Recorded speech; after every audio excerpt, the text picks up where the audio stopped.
আসসালামু আলাইকুম, আমি হাকিম রশিদ। আপনারা দেখছেন হাকিম রশিদ নওগাঁ ইউটিউব চ্যানেল। হাত দিয়ে বীর্য ফেলে যারা লিঙ্গ শেষ করছে, চেষ্টা করেও বীর্য বের করতে পারবে না। আজকের ছোট্ট একটি ভিডিওটি এতটাই ইনফরমেশন যুক্ত একটি ভিডিও।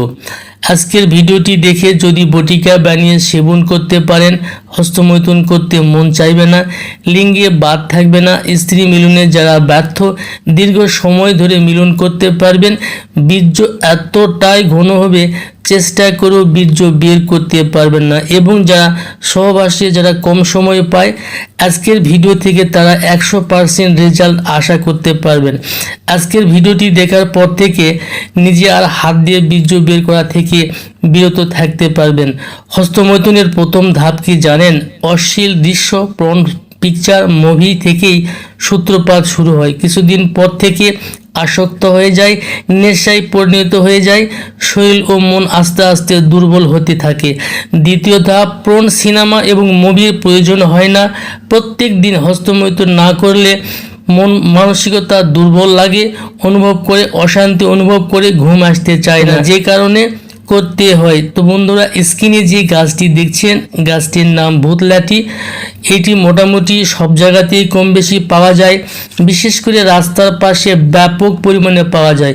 আয়ুর্বেদ শাস্ত্র মতে কিছুদিন হস্তমৈথুন করলে লিঙ্গে এক প্রকার বাত রোগের জন্ম হয়, যার নাম শিরশিরি বাত। এই শিরশিরি বাত যার থাকবে তার দ্রুত বীর্যপতন রোগ থাকবেই, এবং এদের মধ্যে দেখা যায় 90% মানুষ দ্রুত বীর্যপতনের সমস্যায় ভোগে।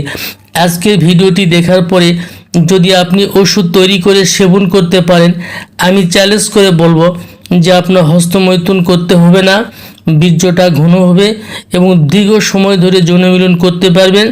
যেভাবে এই শিকড় থেকে আপনি ওষুধ তৈরি করে নেবেন। তো বন্ধুরা, আমার হাতে দেখতে পাচ্ছেন এই গাছটি।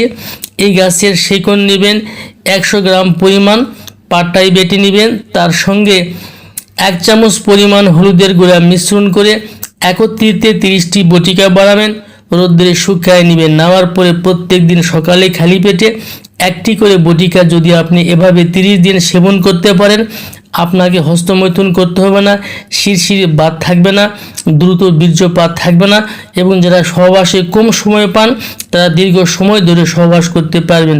তো বন্ধুরা, আজকের ভিডিওটি এ পর্যন্তই। আল্লাহ হাফেজ।